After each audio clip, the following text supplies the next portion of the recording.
O cinquentenário da Telepar.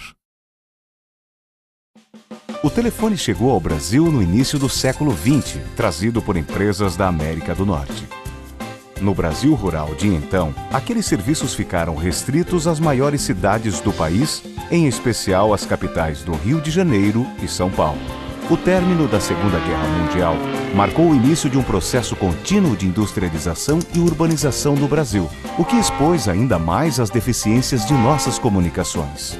A Constituição de 1946 procurou atacar o problema, dando aos municípios o poder de conceder e fiscalizar as concessões da telefonia urbana.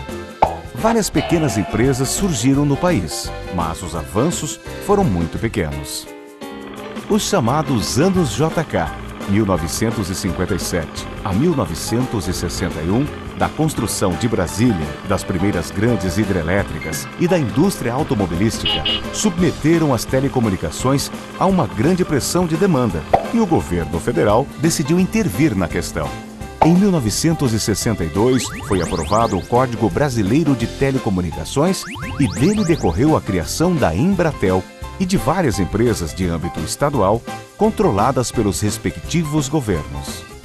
Foi naquele momento histórico que, em 27 de novembro de 1963, o saudoso governador Ney Braga criou a Companhia de Telecomunicações do Paraná S.A., Telepar, cujo primeiro presidente foi o finado general Junot Rebelo Guimarães. Os desafios eram imensos, a começar pela escassez de profissionais nas áreas de engenharia e de operação. Apesar disso, de forma corajosa e visionária, a direção da empresa aprovou um plano ambicioso para a época, objetivando dotar o Estado de um sistema de telecomunicações tão moderno quanto os existentes nos países desenvolvidos. Tal sistema previa a automatização total dos serviços de longa distância, o chamado DDD, então desconhecido no Brasil, através de uma espinha dorsal de micro-ondas em alta capacidade conectada à rede nacional da Embratel.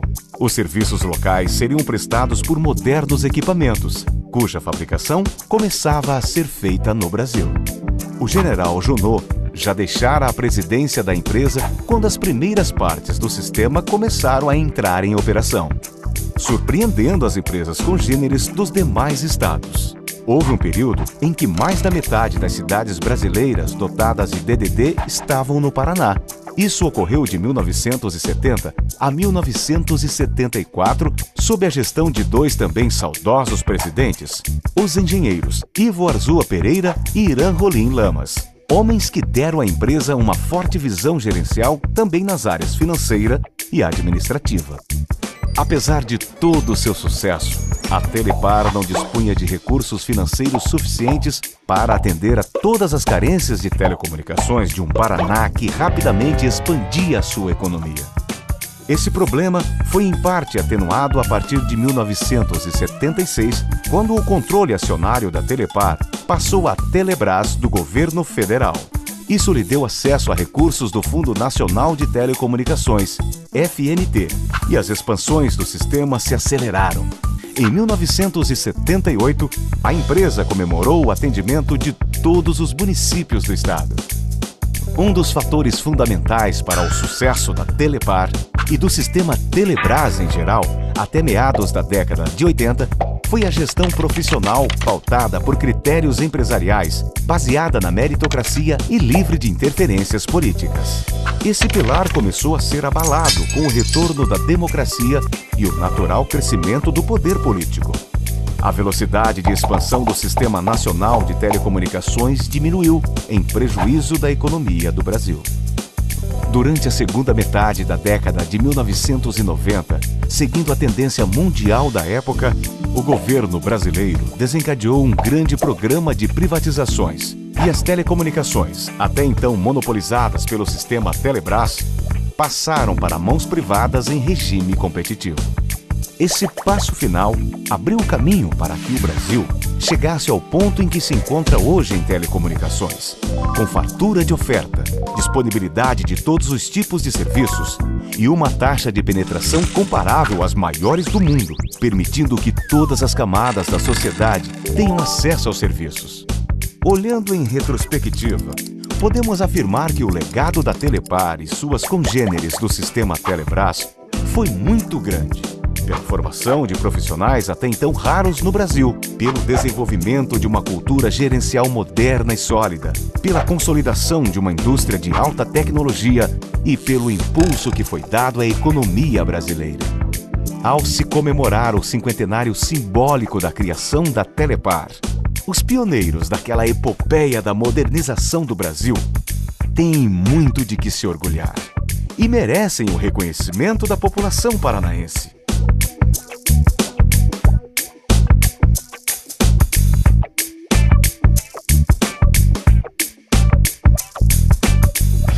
Assim como todos aqueles que deram continuidade ao magnífico trabalho iniciado. Olhando em retrospectiva esse meio século que transcorreu desde a criação da Telepar, eu não tenho dúvidas em dizer que ela foi a concretização de um sonho ousado por visionários, pioneiros, numa época em que o Brasil era considerado em todo o mundo um país subdesenvolvido. Naquela época, imaginar que seria possível, com a engenharia local, com a administração local, construir-se uma empresa que oferecesse aos seus usuários um nível de qualidade equivalente àquele que se via nos países desenvolvidos, parecia uma loucura, algo irrealizável. Pois esse sonho, nós somos testemunhas, se concretizou e esse meio século realmente oferece uma perspectiva de um país como o nosso conquistar coisas ainda muito maiores daqui para frente. A Telepar, naquele período heróico, foi ao mesmo tempo uma escola e uma grande família.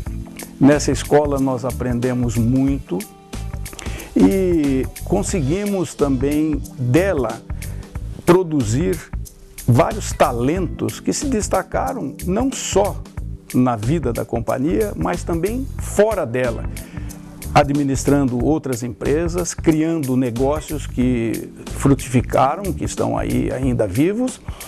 E essa grande família que nós constituímos naquele período de grandes lutas permanece unida até hoje, e esse evento do qual estamos participando é um testemunho claro de como, passados tantos anos, ainda permanecemos juntos. Eu finalizo prestando uma homenagem ao nosso primeiro presidente, o general Junot Rebelo Guimarães, que foi quem conduziu os primeiros passos dessa trajetória vitoriosa da Telepar, a todos os companheiros que contribuíram para a construção dessa magnífica obra e aos queridos amigos que, mesmo não estando mais no nosso convívio, serão sempre lembrados e aos quais seremos sempre muito gratos.